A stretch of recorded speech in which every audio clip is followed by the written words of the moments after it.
Welcome to the Nutri Access Club. Today we interview Marlenny Deleon, an operations manager that shares her journey going up the corporate ladder, starting from an entry-level position all the way into management in the food industry. In this interview, we'll learn a lot of things, including how to leverage your existing experience to pivot into other careers, how to perform an effective job search, how to leave good impressions during interviews, and how to master the hard conversation of salary negotiations. All of her wisdom is highly relevant to us professional engineers wanting to pursue a career in management and for anyone out there looking for a new opportunity. Here is Marlenny Deleon. All right, Marlenny, thank you for joining the Nutri Access Club. I'm really excited for having you today and the honor to interview you. How are you doing? I'm good. I'm happy to be doing this. This would actually be my first podcast, so I'm really excited too. That's exciting. I'm glad. I'm honored to be provide the means to have your first podcast. But yeah, I'm really happy that you're here. So, how about we get started with sharing your story, where you are professionally, and share with us how you got to where you are right now. Well, I mean, that'll that'll be like such a long story, but like anybody else, you go through the motions. But I've been in food service for about 7 years now, specifically in healthcare, and I've been sort of doing operations management in that area. I've dabbled on the cooking side a bit as well. Um, But my sole focus for that entire time has been figuring out a way to help people and coach people and aid them in whatever their conflicts might be. I am in a period of transition right now, which is really exciting for me because I've always been in a situation where I've always worked. I've been working since I was 15. I've never had a break. I've never, said, you know what, I'm done with working and I'm going to take a year off. So this is actually a very special time for me. It's a very transformative time. I actually left my job about 3 weeks ago, so the end of July. And yeah, I'm kind of just working on other things, working on other projects, and that's where I'm at right now. That is really exciting. I've always dreamed of having that break, either like a leave of absence or something like that to just get, because similar to you, since I moved to the United States, it's been a journey, right? It's been thing after thing after thing, and I haven't had the chance to actually take a break, take a mental break from everything that I have going on, work on the things that I truly matter, that I put off because I don't have time, or work is on the way and whatnot. So that's really exciting that you're going through that transition and actually spending on the things that you care about, some of your projects, uh, and whatnot. But I wanted to ask, it's interesting how you mentioned about coaching and provide being there for your staff in the food service industry, and people might think the food industry would they need those kind of operation and management skills. So I just wanted to ask you, how do you get to get that experience or get a job first of all in operations management? Uh, well, I mean, you can go through many different pathways, right? You can start off as a frontline employee, an hourly employee within the food service industry. So, for example, you can work at a food restaurant, you can work at a food hospitality business. So there's many different pathways, but specifically in healthcare, there's actually a lot of opportunity in there.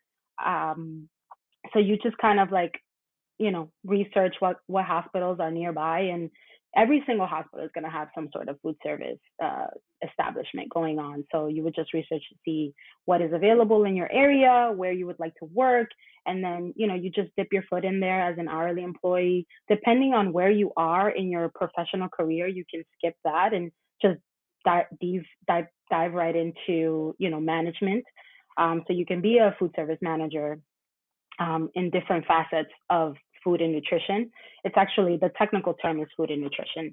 Most people just say food service, but you know. So you would just kind of dive in there and see kind of like where you gravitate. So within food and nutrition specifically, there is operations management, right? There's the culinary side management. So you could be an executive chef, you can be a sous chef, you can be a cook, you can be, you know, anything within the culinary side within food and nutrition. And then there's also the logistical operations side, and they sort of focus more on processes and systems and implementing any kind of those facets and areas. And it just depends on kind of like what you want to focus on. But it's not terribly difficult to get a job within the food and nutrition. There's a lot of opportunity. There's a lot of room for growth if you have the right skill sets and you know apply yourself correctly and you focus on the right things. Interesting. And I would imagine if you go into the logistical slash operations side, you don't need to be a cook because I don't know how to cook. Well, it's actually a funny story. So I have a bit of a culinary background in terms of like, could I cook to save my life? Yes. You know, I was a I Mac and cheese. yeah. I was a line cook. I did dabble in that quite some time ago, you know, way back in my day. Like I'm that old, but I'm not. um so most recently, actually, when I was working at one of the main hospitals in the city, which is NYU, I got the opportunity to be on the culinary side as part of the management team. And I was the actual term, the actual position title was chef de cuisine. Um, on my resume specifically, I did change that to production manager because it fit more with what I was doing. My the executive chef at the time who gave me the opportunity gave it to me because he sort of was thinking not even so much outside of the box, but he didn't even see a box with me. I brought a lot of transferable skills, although I don't have a formal culinary background. I was able to jump into that position and do it fairly successfully within my time there. And initially, when I was offered the position, I was on the retail side as a supervisor. Hmm. And when he offered me the position, it was kind of like a scary moment.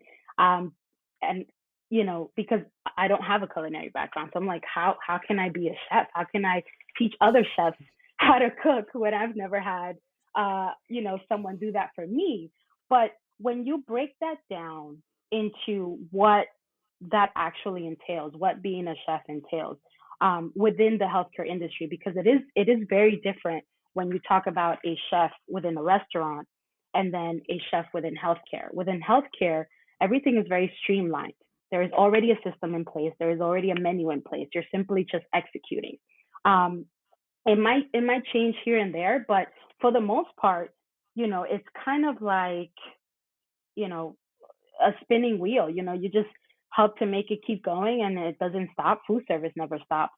But it was a scary moment for me because I was like, how can I coach these employees? How can I be responsible for these employees and have them respect me when I don't come from a formal culinary background?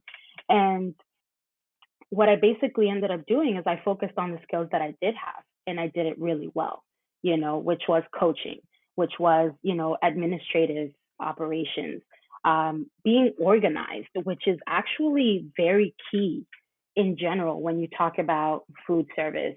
A lot of people just think like, oh yeah, it's just cooking, but there's a lot of things that go on the back end that have to get done that are probably even more important than the actual cooking itself because you know you have to get people paid, right? You have to make sure that you're following all the policies and all the guidelines to be able to help people, you know, go on leave, go on maternity leave, go on paternity leave. There's all these other facets within food service that have to take place Hmm. before you even begin to cook, so to speak. But yeah. Absolutely. And you also have to make sure that you have all you're stocked up, that you have everything you need to actually make the cooking happen. And it's interesting that something that you really important to mention about how your responsibilities probably did not truly reflect your job description when you got hired and you were doing things that were probably beyond your pay level, and you make sure that you translate and you communicated that when looking for further opportunities. You put it on your resume, you change it to production manager because that defined more of the responsibility that you were holding. And it's interesting that you mentioned that because many times, especially me, I would normally just put the same responsibilities that I had in the job description. I got hired, put in my resume, make sure that my resume, you know, communicated that. But many times you end up doing a lot more than what your job description entails, especially if you have a manager that gives you that opportunity to go beyond outside the box with your job. So it's good that you mentioned that. But now I'm curious though. You are taking a now a break. You're in your transition. Is it still what you want, operations management? Or are you trying to pivot into another field, or you're not sure? You can tell me, no, I don't know yet, but I'm curious how you're using this time for any future opportunities. It's actually very interesting that you said the word pivot because pivot, that word has been sort of in my mind as the theme of my season right now. And what I mean by that is that a lot of the times we grow up in a society, right? Our parents, our great grandparents, their great great grandparents, where you are told that you need to do this one thing, right? Pick something, you go to school for it, you do that one thing, and you're just going to end up doing that for the next 30, 40 years. And hopefully, you're in a good place, you save up a little money, and then you retire, right? I've never been a fan of that sort of institutionalized way of thinking. It's never been Yeah. attractive to me. Um, in fact, probably the most scariest thing for me growing up was trying to decide what you want to be when you grow up. I mean, that's such a scary thing to think about when you're 15, 16 years old and you're supposed to just figure out the next 20, 30 years of your life. Crazy. But Yeah. pivot, pivot to me, that word is so resonating for me right now because of exactly what I'm doing. I've been in food service or in some sort of management role for a very long time, if not, my entire career. I've been in one management role or the other, whether it was a supervisor, manager, chef de cuisine. Like it's just always been that way for me. And when I decided to leave my last job, I made that decision because I was no longer getting from it what I initially thought I would learn in that role. I specifically took that role because I thought it would fill in some gaps in knowledge for me as a operations manager, as a manager in itself. And when I realized that it wasn't actually doing that, I made the conscious decision, as scary as it was, as hesitant as I was about it. I made that decision because it was just no longer serving me. And so I decided to leave. And don't get me wrong, this wasn't like a spur of the moment decision. I didn't just, I'm leaving tomorrow, I quit. Yeah. This was something that I had been thinking about for, quite a few months. And, I made the decision and I told myself that I would use the time to really think about and reflect if that was really something that I wanted to do and continue to do in that aspect, in that kind of role. And what I came to realize was that I didn't so much enjoy being a manager, so to speak. A lot of the joy that came for me was when I could help someone and coach them. A lot of my passion really shines through when I'm trying to help someone sort of develop their own skill sets and especially when it comes to communication and the art of Mhm. conversation. And so, for me, I've been utilizing this time. I'm going on, this is probably a month now that I've been out of work. And, like I said, I've been using it to sort of deep dive within my mind and really understand where I want to go to next. And I have a couple of projects that I want to get into and sort of kind of, I don't want to say move away from management, but I think that there is a different role for me to attack it from on a different side, if that makes any sense. Yeah, I totally makes sense. And you mentioned really good qualities of a leader and a good manager, which is leadership. You make sure that you're there for your staff, coach them, give them everything they need, help them with what they need, and those are qualities of an effective manager. Making sure that they help their staff to actually grow into their own abilities and perform tasks, have the confidence that will make it happen, and be there for any potential blockers that they may have along the way. or any questions or the resources that they need to actually accomplish any certain task. So that's good that you mentioned that. Now, so you're working on some of your side projects at right now during your transition. I would assume that at some point you're going to start looking for a job once you finally discover what is it that you what kind of opportunity that you're looking for. How is that process going, if you already started it, or what is your current plan? I know that you like talking about job search on LinkedIn, so I wanted to see what's your experience now following perhaps your own advice. Yeah, actually, funny that you say that, but most recently I had an interview actually last week, and just for the to answer your question, I do plan on returning to work probably Hmm. November, maybe the start of next year. I think I want to give myself a substantial amount of time that I feel would be adequate to, like, set in place the things that I want to do, and pivot in the way that I want to do. So I had an interview last week, which originally this uh, employer reached out to me a week prior, and I didn't see the email until like a day or two later, and then I took another day or two to process if I really wanted to interview, because again, my deadline that I gave myself was November, and I Hmm. thought that, all right, if I interview and they decide to move forward with me, I'm not going to be able to start until November, Hmm. because I'm not going to take that time away from myself. Right. So I responded to the person that reached out to me, and I was very honest and very transparent. And I said, this sounds like a really awesome opportunity, and it's actually in the direction that I would like to sort of transition into, and just get a new challenge in. And like I said, I was very transparent, and I told them that if we move forward, I don't want to waste your time, but if we move forward, it was a very quick email, maybe like 3 sentences. I appreciate you reaching out. Unfortunately, my timeline has changed, and if we were to move forward, I wouldn't be able to start until November. Um, After I sent the email, honestly, I didn't really think anything of it, because who's going to wait? The way that the workforce is right now, who's going to wait Yeah. for a candidate? You know what I mean? For like 2, 3 months. It's, Everybody's in need right now. yeah, everybody wants to fill positions and things like that. So I didn't think Hmm. anything of it.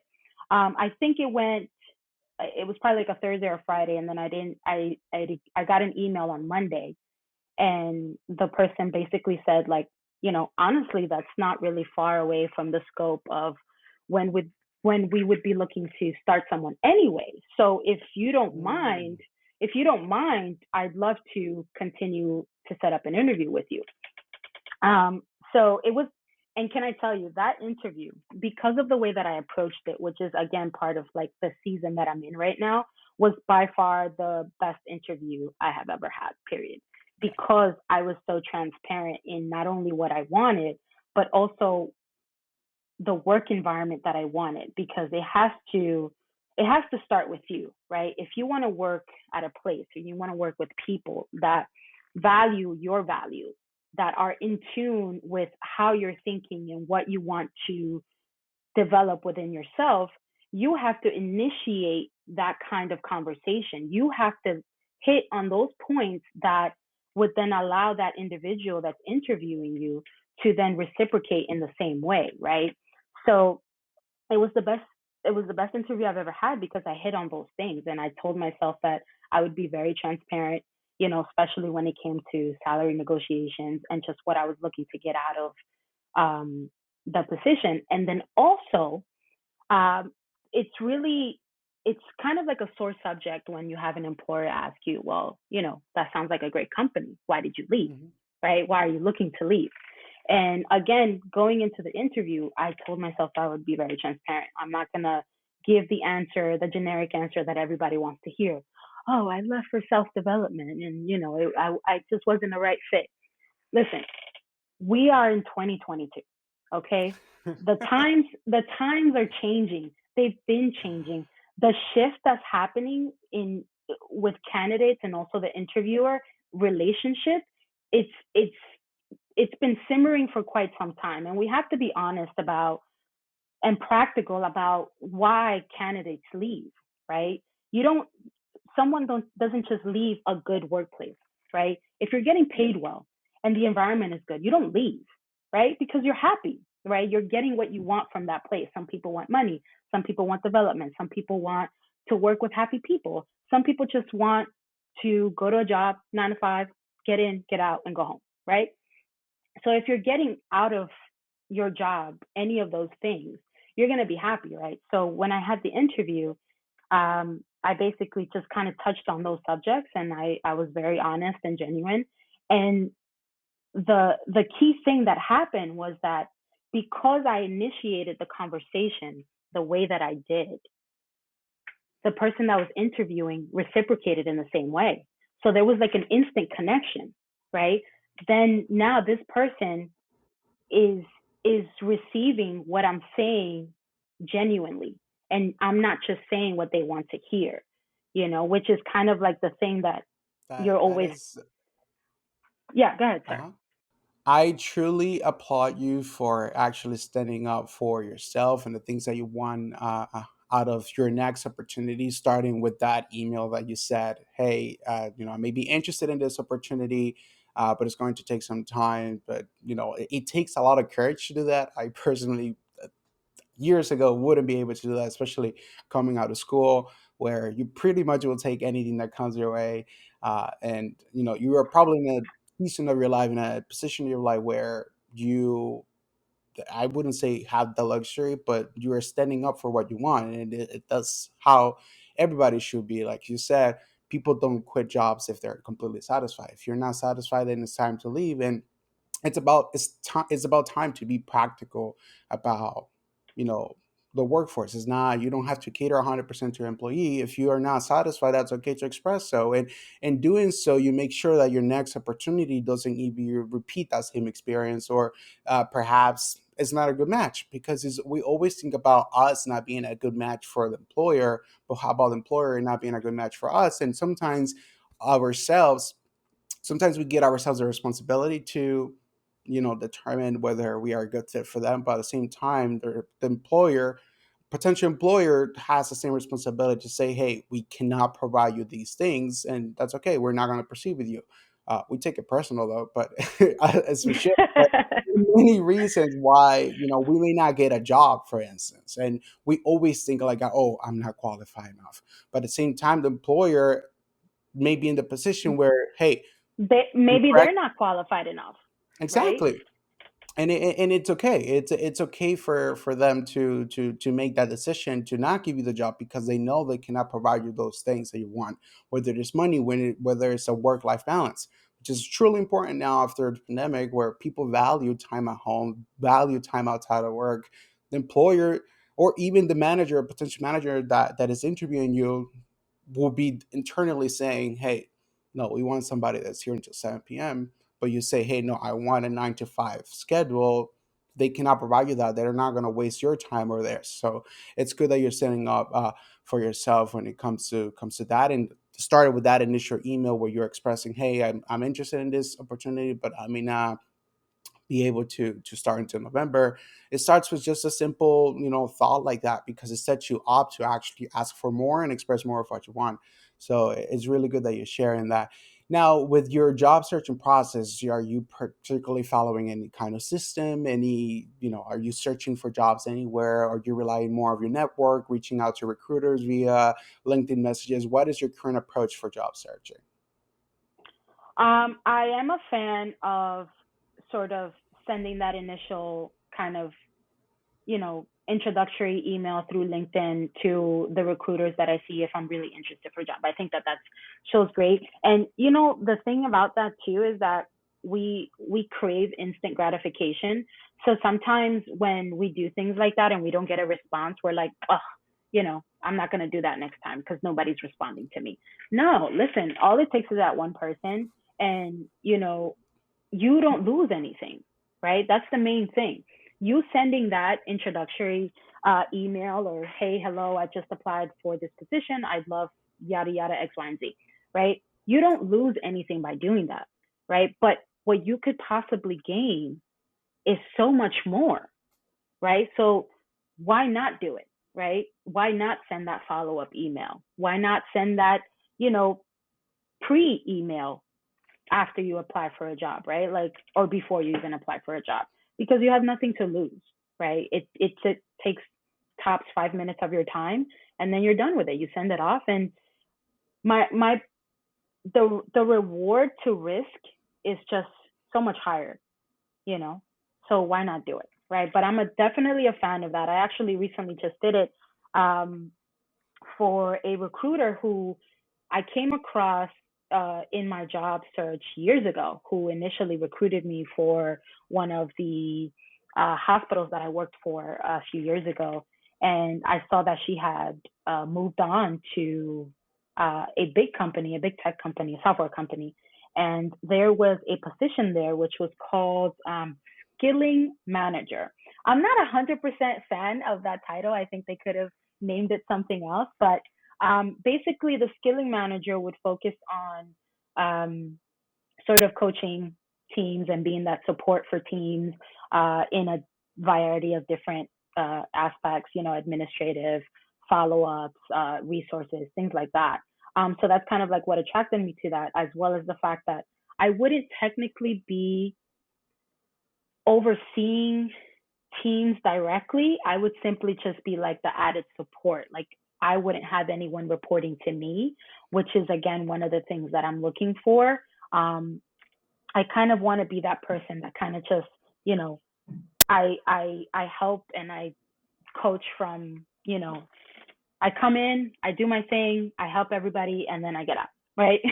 I've been in a position where I've always oversaw teams of 50, 60, sometimes even 80 employees, which was the highest I've ever been responsible for in healthcare. And so, you know, I sent an email to this person and on LinkedIn, and Hmm. I basically said, you know, hey, so and so, we came across a few years ago. You were my recruiter for X, Y, and Z. And I'm going to keep everything general. I don't want to, you know, name names. Yeah, no, just don't give any details away. Yeah.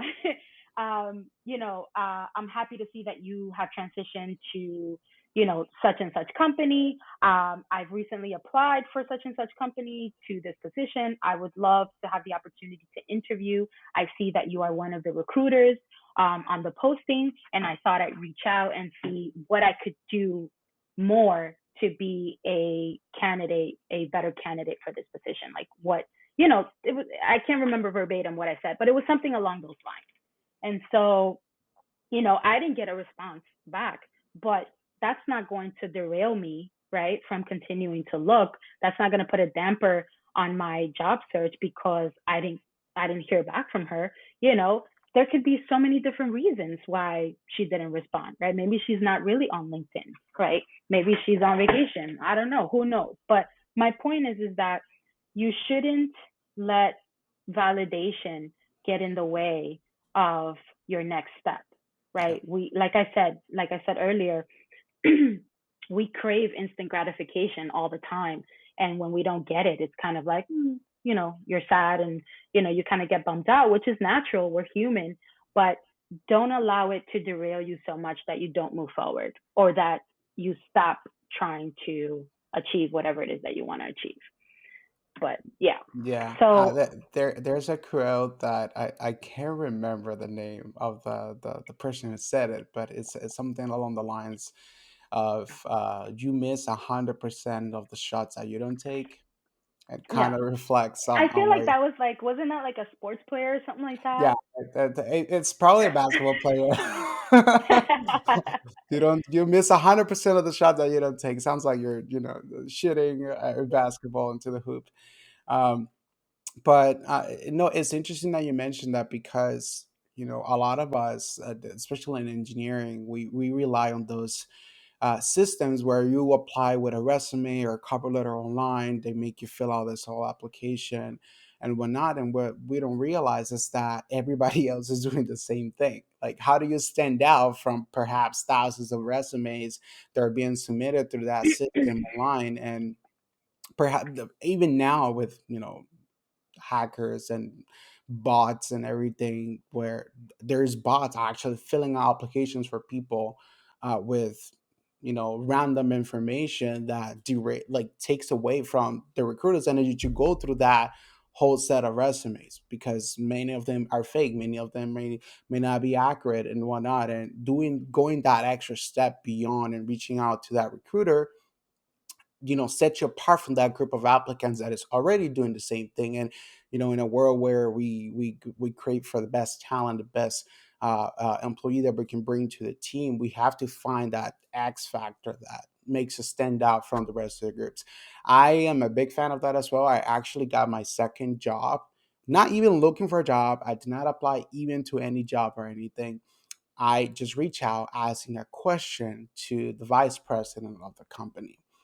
I had a connection where That's great. we both went to Cornell University, so that's already a common topic, and that's what we have to do, especially with a platform like LinkedIn, where we can see what we have in relation to how we are related, or we have anything in common, and use that as a starting point. So, my question was like something along the lines like, "Hey, I still did not have a job back then. That was after graduation, and I reach out to the vice president saying, "Hey, I see that you went to Cornell and you work in structural engineering.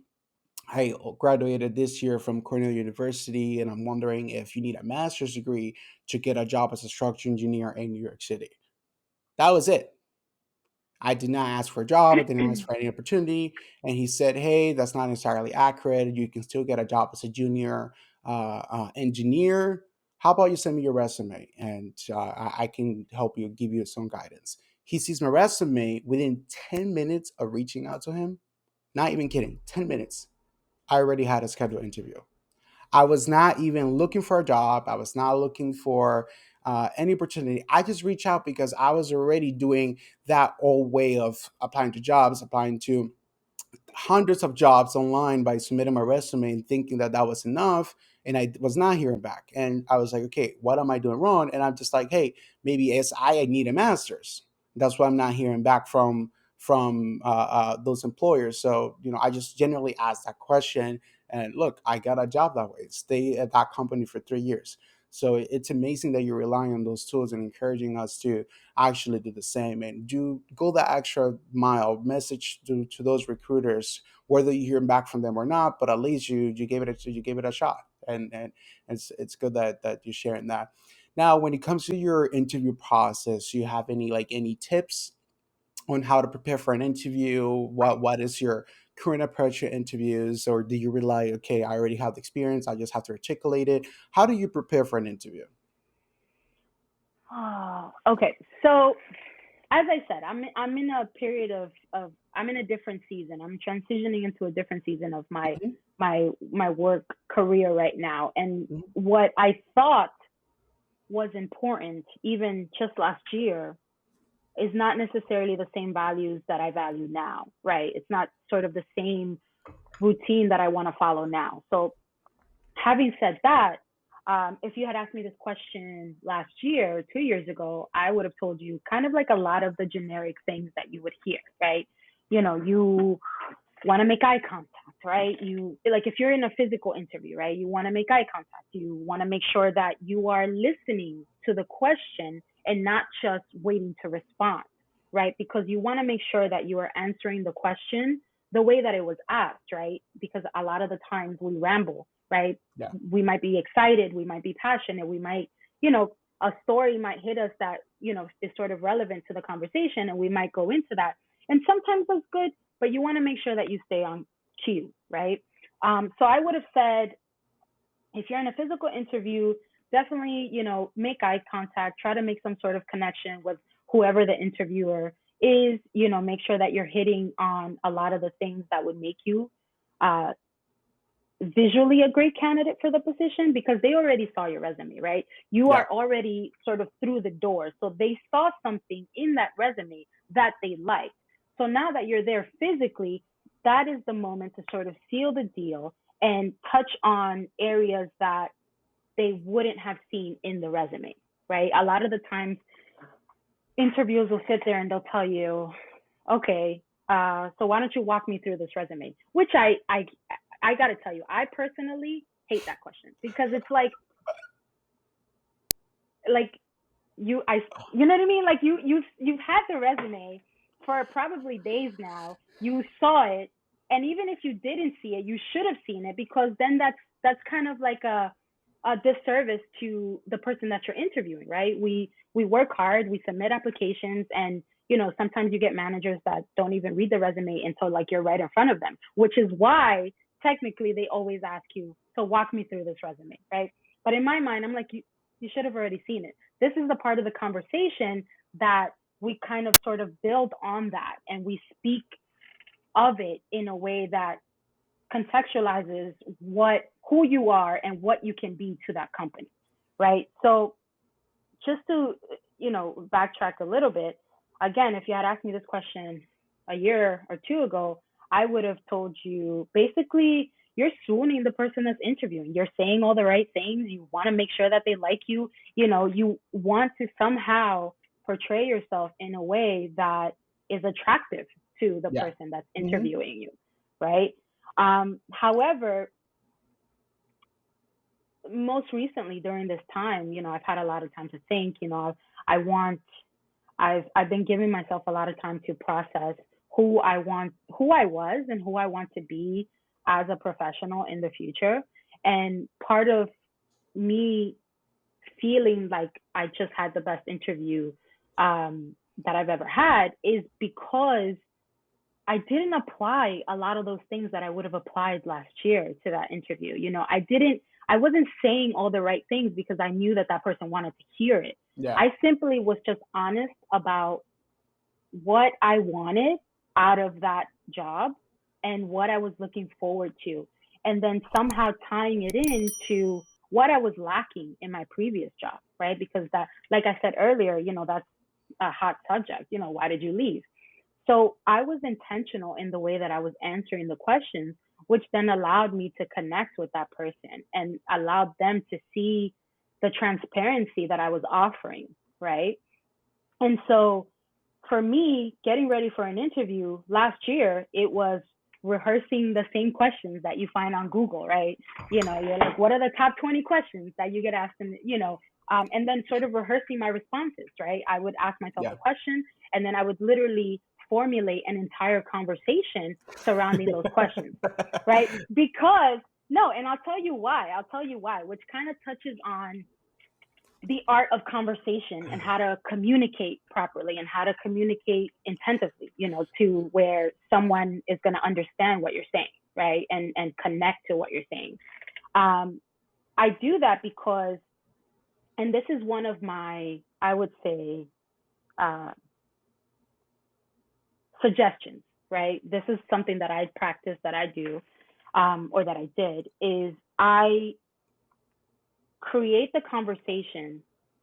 And I literally ask myself the question, like I just said, and then I respond it. Not only because I'm trying to prep, right, but because I want to hear how I am responding, right, what I am saying, how naturally it comes out.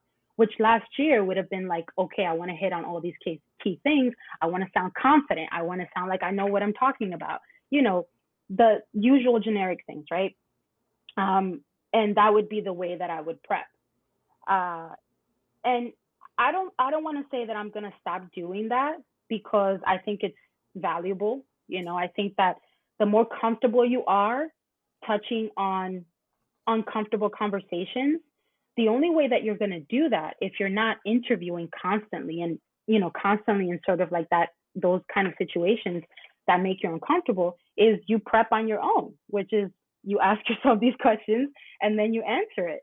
And so, just to wrap that up, I would say, you know, for me moving forward now, I want to be more intentional in the way that I interview. And I want to be more transparent and genuine because, like I said, the workforce is shifting. People are Yeah. valuing different things, companies are valuing different things. It used to be, you know, that they valued technical skills, Hmm. right? You know, that was the key. That was like the number one thing. Like, okay, how much experience do you have? What are the technical? Can I use Excel? Can I use PowerPoint? Can I use this software, that software? All of those things were incredibly super important. But guess what?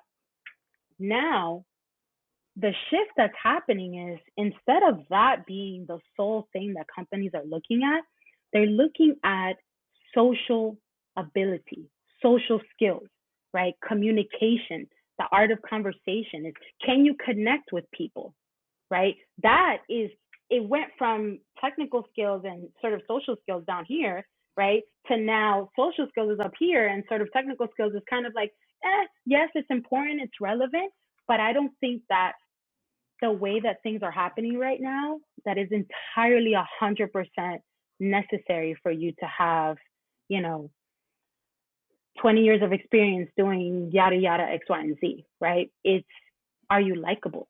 Which Yeah. in some ways might be not such a great thing, but when it's applied, you know, intentionally and efficiently and in a positive way, I think it's really important because that's how you get, and just to touch on a little bit of what you said, Wilson, that's how you get people in leadership positions that don't know how to manage people, that don't know how to connect with people, right? That are not empathetic, that are not compassionate, that don't make that connection with people. Just the same as you can have people that manage other people, right? You can have managers who will never be leaders, right? Because those are two very different skill sets. But that is how you get like a vice president who's, you know, they do this one great thing really, really well, that they built their entire company on that, right? But then they hire other people to be those emotional support for the team, right? To be HR and to be this and that because they know that they can't do it. Their skills does not rely on that kind of side of, what we're talking about right now. But, Mhm. you know, what are Yeah, you going to do? it's interesting. You hit a lot of really good points, and I want to go back to being intentional with your interview and how you articulate your answers. It goes along with the saying, "It's not what you say; it's how you say it." And it's important that we, as potential employees, we try to be as transparent as we can during the interview process, because that will reflect on how our interactions will be when I would actually become an employee. And it's a lot easier to prepare those typical 20 questions and prepare answers for them, because we want to make sure we say all the right words, we hit all the key points, and when answering questions. But like I said, the workforce is shifting, especially for engineers who primarily are known for having very technical abilities, where math, science, and an interview process could go along based on just those technical skills. They test you, they ask you some engineering questions, you excel at them, okay, great, you're hired.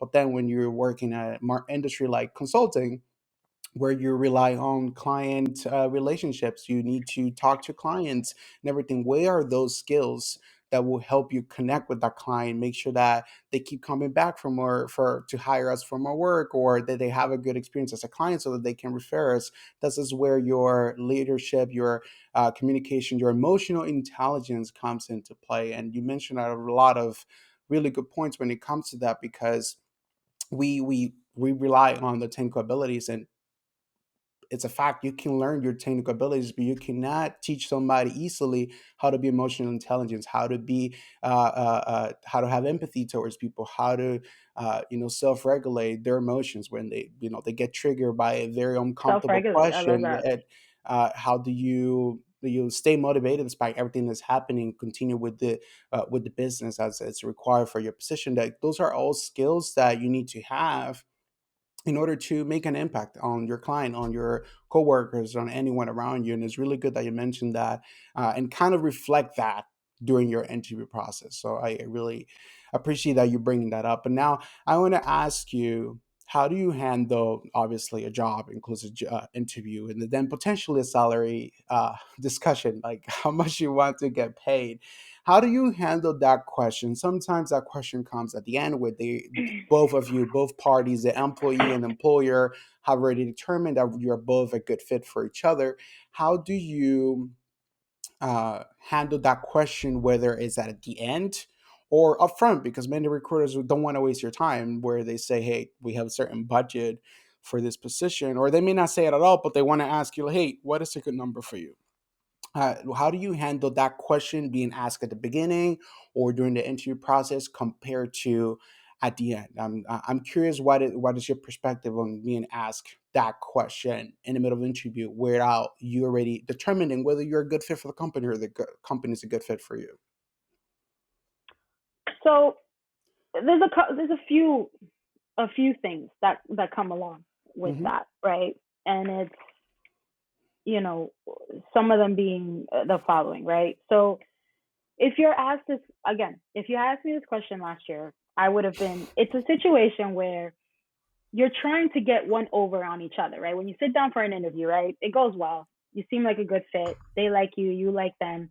Boom. Then they ask you the dreaded question of, so what are you looking for in terms of, salary, right? Which I think, firstly, obviously, companies are in the process of being more transparent when it comes to that, right?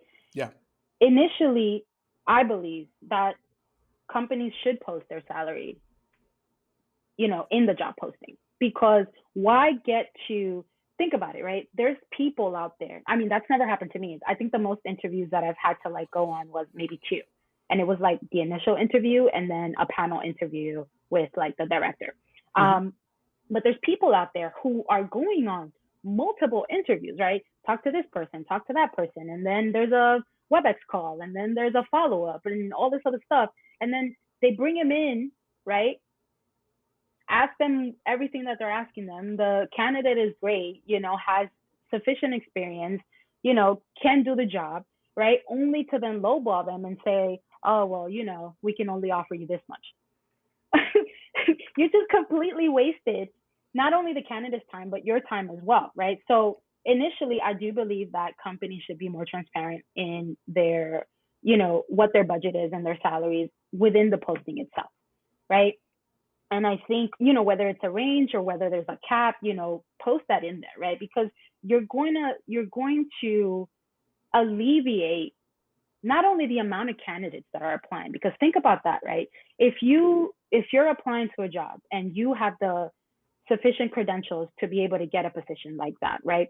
But then you have 20 other candidates who are applying to the position with not so much the same experience as you Hmm. and not so much the same skill set as you, but they're applying to it because the salary is high, right? Or the salary is low, but then they need a job, right? So when companies are upfront about that, right, then 5 to 10 of those candidates are going to drop out because then they're like, oh, no, that's too low for me, Yeah. right? Or, that's too high for me. And then you get that sort of ratio of candidates who want the job, are okay with the salary range, right? Are okay making that amount of money, whatever it is, right? And are willing to do whatever it is that you need them to do, right? So companies should be more upfront with that, right? And then second to that, I would say, you know, if you are coming into an interview where you already know the salary, what the salary range is, they gave you a range in the posting, right? And then it's up to you to negotiate that. And then you get to the point where here is negotiation time, right? I Hmm. think that people view negotiating as its separate entity, right? When in fact, when you break that down, the core skill of that is really the art of communication, right? Can you have a conversation? Can you hold a conversation? And then part of that trickles down to negotiating, right? Hmm. But you first have to know how to have a conversation, right? You first have to know how to communicate properly to then hone your skills to then be able to negotiate. Yeah. So I would say is, you know, try your best to kind of prep yourself in a way that you're communicating intentionally and you are communicating clearly where that person can interview you and you're confident, right? And that you are knowledgeable about what you're talking about. Because hitting on all those key things is what's going to give you the leverage to negotiate further, right? Because a lot of people, like I said, see negotiating as a separate entity. So then they Yeah. sit there, they kind of go through the motions in the interview. They're not too great, they're, you know, the they didn't really make a connection, and then boom, the person asked them, okay, so what are you looking for? And then they go really high up, right? But then the person interviewing is sitting there like, well, I didn't really get that from this interview. Like, I can't associate that number with what you just told me, right? Like, it doesn't make sense to me, right? Yeah. And they have to be able to make sense of it, right? If you're sitting there and you have a great interview, you made a connection, you said what you needed to say, you were intentional about what you were saying, you were knowledgeable about what you were saying, it is not far off that you could literally increase your salary by like 15% just because of the way that you communicated Yeah. to that individual, right? Hmm. Then that person is more comfortable, right? Whether they know it or not, consciously or subconsciously, they're more comfortable associating a high number to you, as opposed to if you didn't have the conversational skills and then you're asking for a high number, then they're like, yeah, they're looking at your resume, you have the, in their minds, you have the experience, but I just didn't really feel, that kind of number from you. And as much as, people want to say differently, the person that's interviewing you, they there is a human aspect to that interview, right? It's not going to be technical all the way. As much as they want it to be, they're going to associate likability and how you communicated Yeah. to then how much you are offered, right? How much they are willing to offer you. They could have more money in the budget, but they're not going to offer you that because you didn't perform in a way to be able to receive that high amount, right?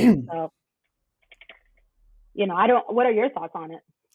I totally agree with you on the salary transparency. I think New York City passed a new law that requires employers for New York City jobs to post a salary range in the job description. But that could be easily played out because they could be like, oh, $0 to $100,000. Like it literally Mm-hmm. would cover any salary expectation within that range, and whatnot, but still it's a starting point. I'm pretty sure that the law could be changed later or adjusted to cover or capture more realistic cases of salary ranges. But I think you mentioned a really good point about communication because it's the salary range is there. There's a budget, but just by the way you articulate and the way you communicate, they can go above that budget if they can see that you are the employee that they're looking for, that you have valuable skills and experience that will make their job easier as a company, that you can bring a lot of contributions into that particular role that you're interviewing with for, I should say. It's a matter of just having a conversation. Who knows if you get 20% above that budget that they had in mind because you're that great candidate that they're actually looking for a long time and they finally found it. They don't want to let you go. So it's important that we approach these conversations as a way, hey, this is not a final number. It could be adjusted based on what you say, how do you articulate, what you can bring into the table. And this is how you can have three people interview for the same position and they get offered different salaries because of their performance with that interview. Not necessarily, oh, just the technical skills. Is also, your communication skills, which will affect your relationship with your coworkers, your relationship with your managers, your relationship with your clients in that potential new job. And that sells. That obviously it has a much greater impact and goes far beyond than your technical skills, which can easily be replaced. The truth is, you can learn the same Excel skills that I have. I can learn the same PowerPoint skills that you have, but our relationship, our relationships, how we relate to the people, how we communicate and interact with others, is far different between you and me. So this is where the company will find more value in you that they will find value in me, for instance, and that would translate to a higher salary offer for you compared to me. So I totally agree with you on that. But I want to ask you one last question on salary negotiations. Let's say, okay, the recruiter comes to you and says, hey, give me a number. What are you looking for? How do you answer that question? Uh, I mean, just tapping into my most recent interview, and I know I keep saying this, but it's pivot and intentional are probably my second favorite Yeah. word this season for me. But you have to be intentional about what you want, right? You have to go in there thinking about, okay, the way that I see it is, I go in with two numbers. Yeah. I go in with the lowest I'm able to take, right? And then the highest that I want, right? Sometimes there might be a third number in the middle, depending on how, that conversation goes. You might end up here, et cetera, et cetera. But I usually go in with two numbers. And, again, this is something that I've learned through my experience because, even looking, 4 years ago, like me personally, I've increased my salary. I would say, I think the last time I did the math was like 16% in 3 years. And that's because of the choices that I made, the choices to leave where I was because I was no longer getting what I needed.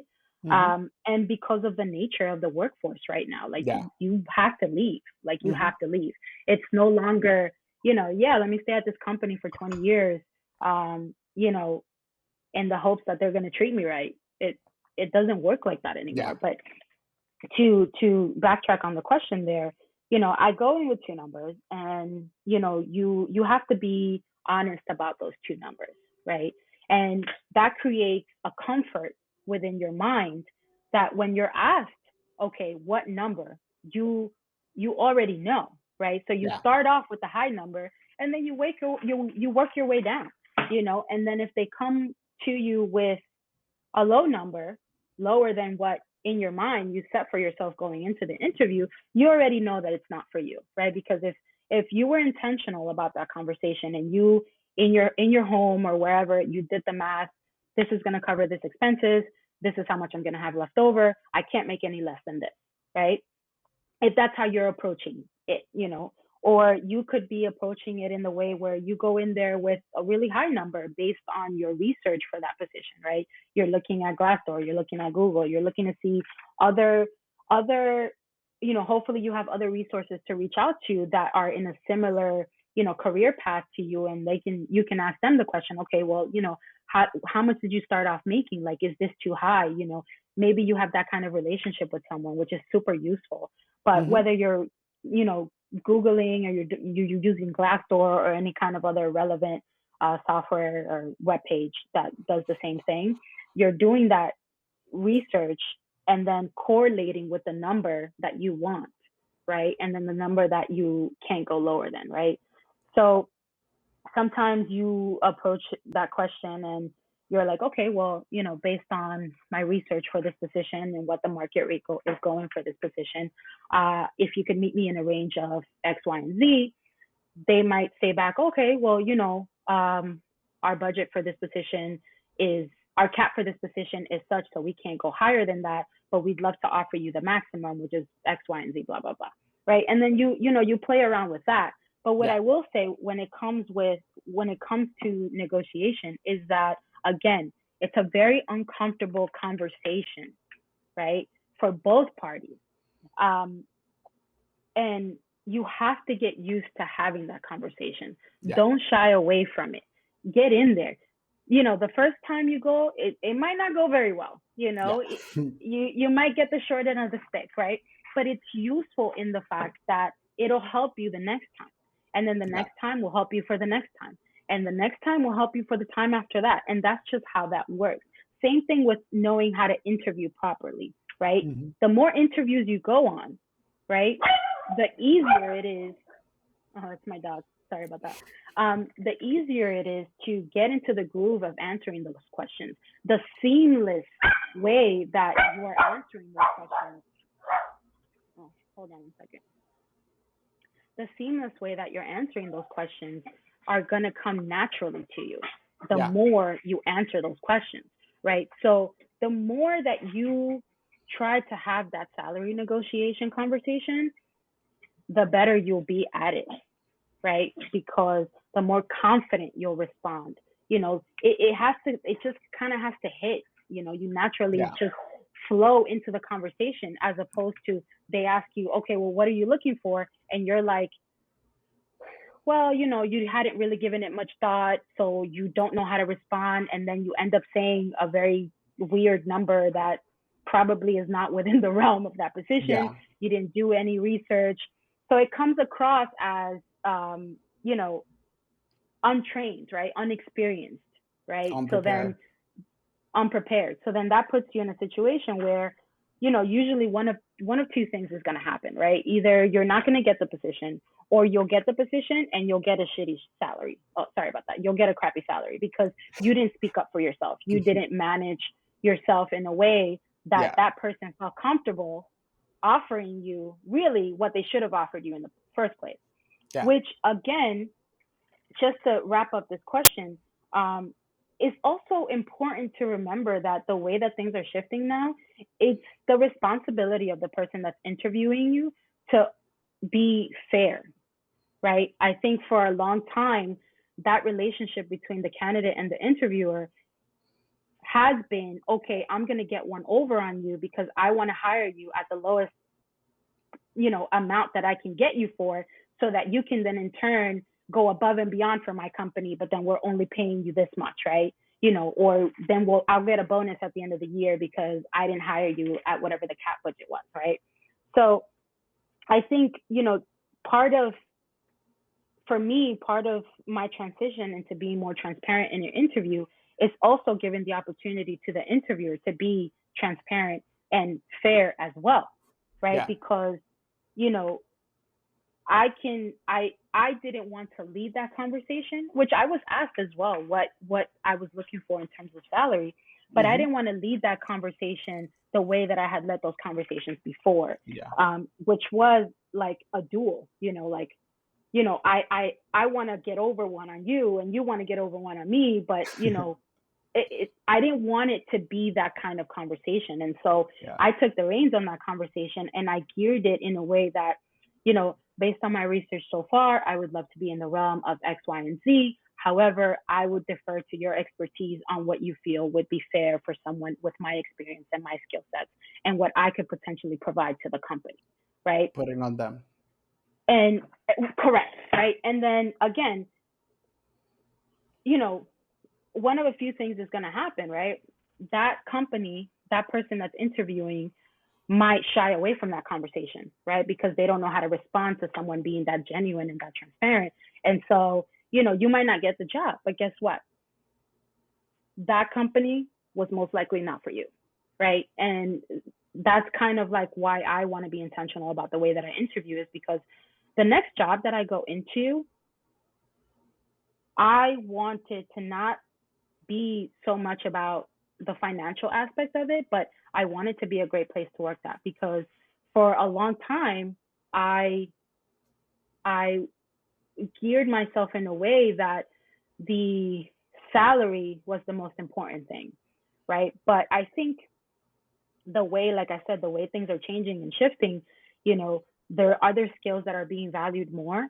And I think, along with a few other things, I want to make those skills shine for myself. And if I am putting the effort to be transparent and be genuine and have a very sort of like open conversation Hmm. about what you really want, Yeah. I would love for the company that I'm interviewing to value those same values, right? Because that means that we're aligned and we're intentional about the trajectory in which we're moving, right? Your workplace culture is somewhere that I want to work, right? And then the salary is secondary to that, because I believe that if that company values you, right, they will offer you the best that they can possibly offer you, Yeah. right? And just to wrap that up, I guess, it's it's important that you are self-aware. I think putting time to really understand what you want now, what you're working towards in the future, a lot of that is, up here, right? And then you're able to vocalize it and then hopefully align yourself with a company that is also on that same wavelength. And that's the kind of company that I want to work for. And, the kind of people that I want to work with that are also valuing those same values and appreciating that kind of nature and emotional intelligence basically. You mentioned a lot of really good points, and I truly appreciate that you're being this transparent with me in this interview. I wanted to circle back over a few things. First of all, on the salary negotiation, I completely agree with you on how to approach how to give the number and put it back on them. How to basically make judgment for what you think it's fair for your level of experience and what you can bring to the table. But something I wanted to circle back and say, like you are asked this question during the interview process, you still haven't been fully interviewed by a panel or a group, or your technical skills have not been assessed, or you don't have sufficient information other than the job description on what your job will entail. And in that case, you can be honest about, hey, I can give this number to you based on my market research, my level of experience, but however, I would like to understand more what this role entails so I can make a better judgment of what I think it's a fair salary. Because the reality is, you may have a job description tells you XYZ, but when you're hearing it from your manager, potential manager, or the group of people in that company about their expectations for that role, it may be different. You may realize that they're actually expecting more of you than what the job description entails. And you wouldn't know that until you have gone through the entire interview process. So it's completely fair to say, hey, I don't, I may have a number in mind, but I think it's better that we first determine if I'm a good fit for you and if you are a good fit for me, and whether the expectations of roles can be met by my experience and what I can bring to the table. And then we can talk about salary. So you can be open and upfront like that from the beginning if they ask you this number from the beginning. And if they insist that they need a number to put in a whatever application or something, give them a fake number. Give them like, okay, $10. That's it. You need a number. That's a number. $10, and that way you can continue and proceed with that. But something that you really mentioned, and it's important, is a salary is not everything. There are a lot more things that employee values, such as satisfaction, appreciation, work culture, and Growth. any other growth. That's a really good one, because a lot of people feel stuck at their current role. They don't see any opportunities to grow, and they just leave because they're not getting what they want. They're not given any major responsibilities that would allow them to grow as a person, as a professional. So it's good that you mentioned that. And something else I wanted to say is that on a package and or incentives for actual job, let's say salary is just one of the things that is a direct paycheck, right? It's something that you're going to get in your bank account, but there are far other more benefits in your compensation package that may translate to additional savings out of pocket. Let's say, if a very hefty health insurance, if your company completely pays for that, that saves you a ton of money. In my previous job, I used to pay 50% of my health insurance. In my new job, it's completely paid for. So you see that there's a big benefit of $200 every paycheck that I'm saving by the fact that this job pays for health insurance. So it's something to consider. They may not give you the salary that you want. Let's say it's short by $3,000, $5,000, but if they're paying for your health insurance, providing you with your transportation, giving you parking, or giving you some transportation perks, perhaps they're giving you more vacation days. If they're giving you an extra week of vacation, that's a week that you don't have to work. Your effectively hourly rate is increased by that fact that you're getting more vacation days. So think about Absolutely. your salary, your compensation as a whole package, not just the number as you get for your salary. And if you want to learn more about this, I just released a new episode on Finding the Neutral Access podcast. So go ahead and listen to it, episode 5, unpacking the salary package. So if you want to learn more about what things to consider for your next job, please go ahead and listen to Finding the New Tracks, this podcast, whatever you listen to your podcast. All right. So I do want to ask you if you have any piece of advice for anybody that has been through your journey or is going through your journey, it's at some point in your journey, on how to become an operations manager, how to be an effective one. Do you have any advice for them? Yeah, don't do it. No, I'm just kidding. um, no, so advice. I think firstly, you want to make sure that you are doing for you what you would be responsible for doing for others, right? Hmm. And what I mean by that is like, you know, not anyone can be a manager, right? There are people who shouldn't be managers that are manager, and Hmm. not everybody can be responsible for people and their success, right? In a meaningful and impactful way. And so, my advice to anyone that just wants to be in sort of a management position or leadership position or anything like that, I think definitely um, develop yourself, right? Yeah. Learn how to be intentional and how to communicate, how to properly give feedback to somebody in a way that they will receive it in a positive way, because a lot of what management is people, right? It's not the technical part of stuff. It's not the results or you know the administrative side or consolidating invoices or things like that. It's really people. Because at the Hmm. end of the day, to get those results that you're looking for, you have to be able to manage people. Get somebody to do whatever it is that you need them to do in a timely manner, Yeah. whenever it is that you need them to do it, and do it in a positive way. So um, develop yourself. Do some research, take a few courses, learn how to communicate, learn how to provide feedback, how to have a one-on-one, which is I've been on some one-on-ones that were like you know a joke, really. But Yeah. you you have to learn emotional intelligence. Those are definitely key skills that being a profound manager and an impactful manager has to have.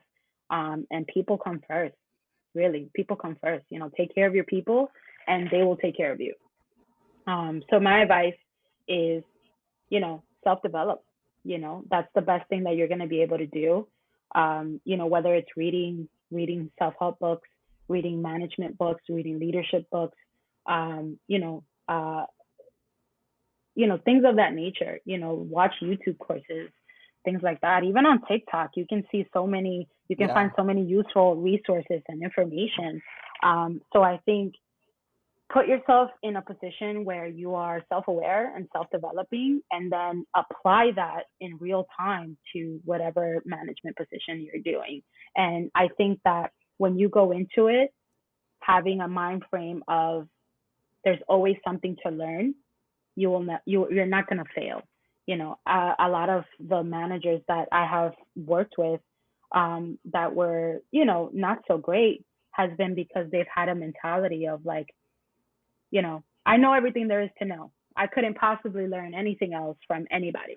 You know, you don't have anything to teach me, and therefore I'm going to, impart whatever knowledge I think I have, and you have to do whatever it is that I tell you to do because I'm the manager.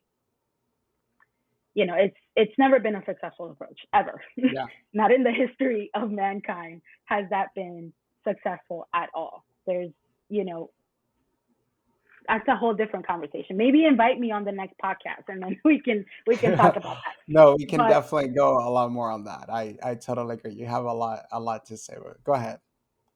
no, so that would just be it. Be self-aware, be kind of Okay. like a, Yeah. you know, cup half full type of person, and empty that cup out every day so that you can then, learn more. Yeah.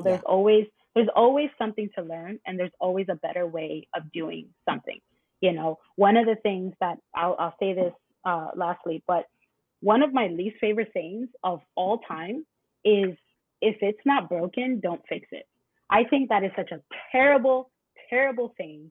And it applies to basically like, you're never going to innovate, right? You're never going to make something better.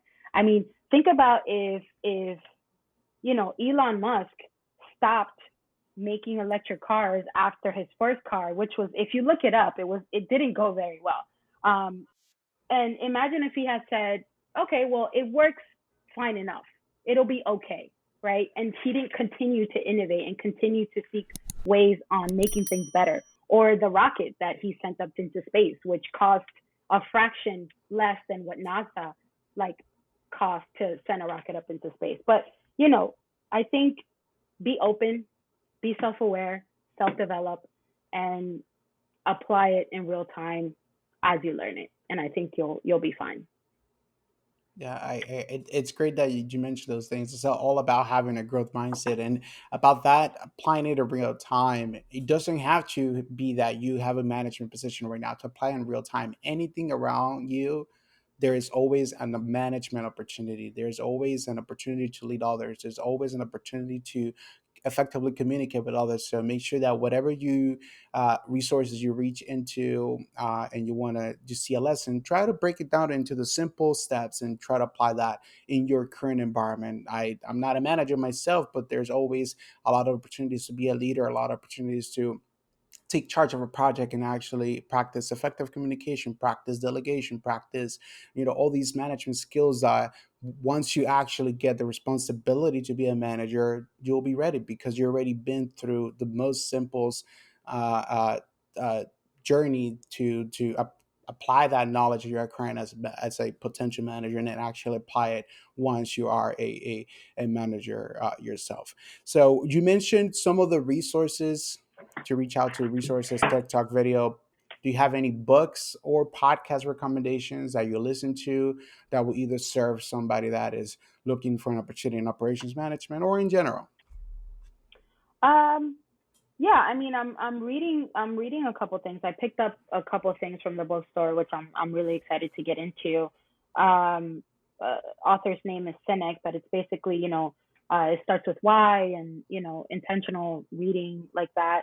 Podcast wise, right now I'm listening to a lot of Jay Shetty. I'm Oh, not I sure if love I'm Jay pronouncing his Shetty. right. I Yeah. love, Uh, love. he's great. I've been listening to him every morning since I've been part of the unemployed workforce, right? um, but I think Intentionally. intentionally, yes, intentionally. Um, but I think he has a lot of great things to say, and really, Yeah. what I appreciate about his podcast is that he has such a variety of different people from different parts of the world and different facets of mentality come onto his show, and it's not just focused on sort of what he thinks life is about. He brings a lot of people, um you know and different opinions, and the way that he has conversations with people is similar in the way that I would love to have conversations with people, and be transparent in that way. Like, he talks a lot about transparency and a lot about being intentional, with Yeah. what you're saying, with what you're doing, with what you want. But I think if you are going to listen to a podcast, and also his podcasts sometimes are like 30 minutes, sometimes they're an hour. So like you can definitely find something that, you're looking for, whether you're listening to it for 5, 10 minutes a day, et cetera, et cetera. But Jay Shetty is definitely like my top favorite right now. Yeah. Um, I'm listening to a couple others, but he's definitely my top favorite.